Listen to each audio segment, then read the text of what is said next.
पूर्व जो विधायक विनोद कटियार जी थे, इनके 5 वर्ष का कार्यकाल आप कैसा समझते हैं? दौरा किया था, वहाँ की जनता एक पूरा दलित बस्ती थी, वो पूरा परेशान थी, वहाँ का कोटेदार राशन नहीं बांट रहा था। तो जो हमने खबर प्रमुखता से चलाई है न्यूज़ पे, तो उसको एसडीएम अकबरपुर ने संज्ञान में लिया। आज भी वो जनता वही मजबूर है 15 किलो का राशन 12 किलो लेने के लिए। इस पे आप क्या कहना चाहेंगे? पूरे विधानसभा में सबसे बड़ी दिक्कत किसानों को भी ये महसूस है कि वहाँ पे खाद नहीं उनको समय से मिल पा रही है, जबकि 5 वर्ष में सरकार हमेशा दावा कर रही है कि किसानों को पूर्ण रूप से खाद वितरण किया जा रहा है।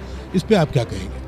सभा का दर्द है कि पिछले 5 वर्ष में जब विनोद कटियार जी को टिकट मिली थी, तो उनका कहना था कि स्काई लैंडिंग करा के नोएडा से आदमी यहाँ पे आ गए, और आपके भी जाने के बाद वहाँ के जो लोकल के कार्यकर्ता हैं जो 10 साल से दरी बिछाते रहे, उनमें भी ये तकलीफ है कि एकदम से राकेश जी को टिकट दे दी गई। आरोप है कि रोजगार भारतीय जनता पार्टी नहीं दे पा रही है नौजवानों को, तो युवाओं और नौजवानों को क्या संदेश देना आप चाहेंगे? नमस्कार, एबी न्यूज़ इंडिया में आपका स्वागत है। आज हमारे साथ भोगनीपुर विधानसभा के प्रत्याशी राकेश सचान जी हैं। राकेश जी, आपका बहुत बहुत स्वागत है एबी न्यूज़ इंडिया में। धन्यवाद।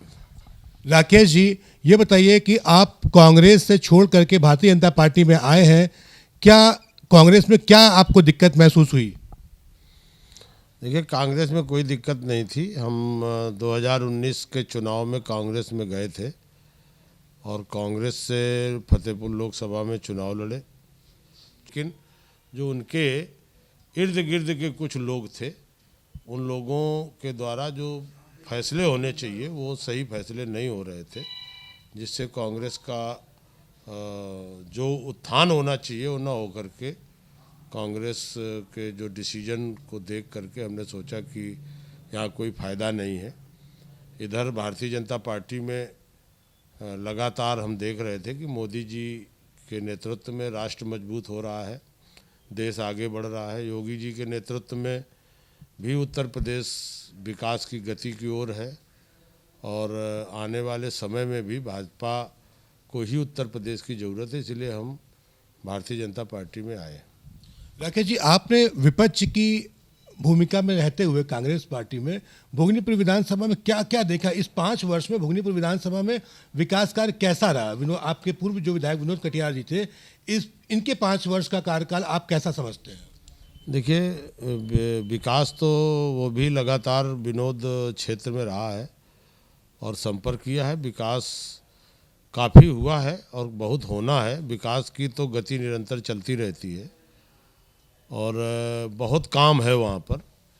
सड़कों का काम बहुत है, सड़कों का सुधार, लिंक रोड तक बिजली का काम है, और विशेषकर इस समय जो हम लोगों ने महसूस किया, थोड़ा अन्ना पशु से किसान परेशान है, उसके लिए भी मेरी कलेक्टर से भी बात हुई है, और हम प्रयास करेंगे कि ये अन्ना पशु की समस्या ख़त्म हो और इसके लिए गौशाला में सारे पशुओं की व्यवस्था हो, जिसको सरकार बजट भी दे रही है, लेकिन उतना ध्यान अधिकारियों के द्वारा नहीं दिया जा रहा। कल भी हम लोग सरवनखेड़ा में 12 बजे रात में थे, तो लोग वहाँ अन्ना पशु की ही समस्या से जाग करके लोग आ रहे थे, तो उन्होंने भी हमसे कहा, तो हमने कहा आने दीजिए, हम लोग इस पर ठोस पहल करेंगे और योगी जी की सरकार पर आगे निश्चित तौर पे अन्ना पशु की भी समस्या ख़त्म होगी। और किसानों के लिए तो लगातार भारतीय जनता पार्टी काम भी कर रही है, और आगे जो भी किसानों की और मुद्दे होंगे,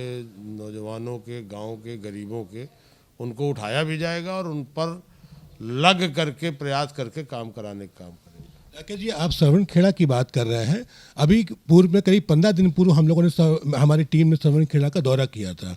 वहाँ की जनता एक पूरा दलित बस्ती थी, वो पूरा परेशान थी, वहाँ का कोटेदार राशन नहीं बांट रहा था। तो जो हमने खबर प्रमुखता से चलाई है न्यूज़ पे, तो उसको एसडीएम अकबरपुर ने संज्ञान में लिया।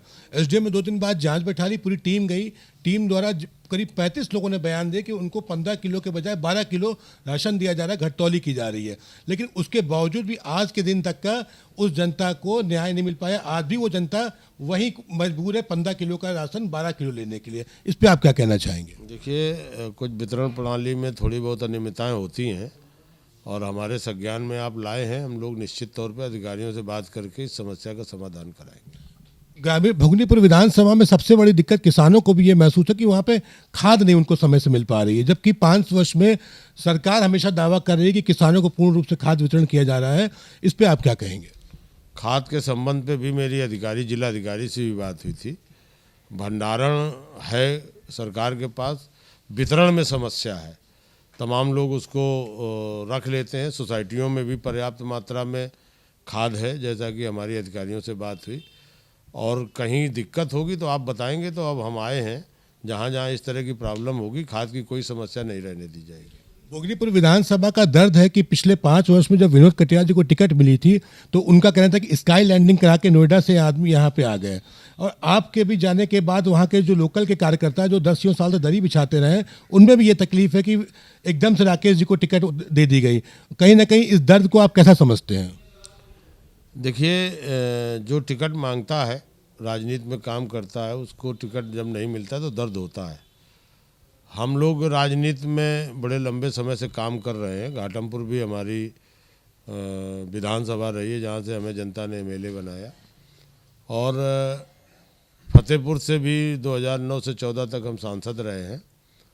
तो हमारी काम करने का तरीका है, हम लोग कार्यकर्ताओं का सम्मान करते हैं और पब्लिक के बीच में रह करके उनके दुख दर्द को सुन करके उनकी समस्याओं पर हम लोग प्रयास करते हैं कि उनका निस्तारण करें।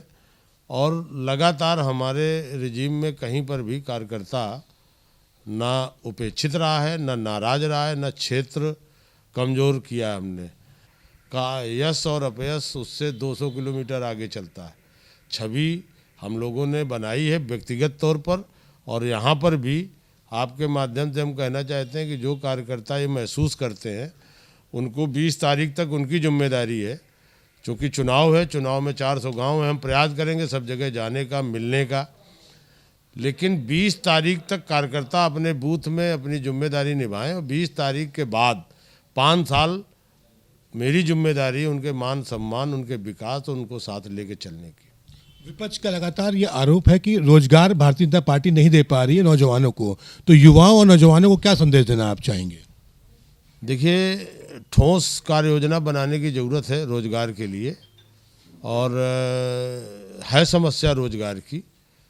और अभी जो तमाम इन्वेस्टर लोग यूपी में आए हैं, एनएच के तमाम सड़कें, पूर्वांचल एक्सप्रेस, बुंदेलखंड एक्सप्रेस और यमुना एक्सप्रेस, ये सब तमाम जब सड़कों का जाल बिछेगा और देश भर का इन्वेस्टर आ करके यहाँ इंडस्ट्री लगाएगा, तो आने वाले 5 साल में बहुत रोज़गार निकलेंगे और नौजवानों को रोज़गार भी मिलेगा, कानून व्यवस्था भी यहाँ मजबूत होगी, और आम लोगों को भी न्याय मिलेगा। कोई अन्याय अराजकता नहीं होगी योगी जी के सरकार में। ये थे हमारे साथ राकेश शशांक जी, इनको हम लोगों ने सुना। खास मुलाकात की श्रृंखला में आगे किसी और के साथ हम लोग मिलते हैं।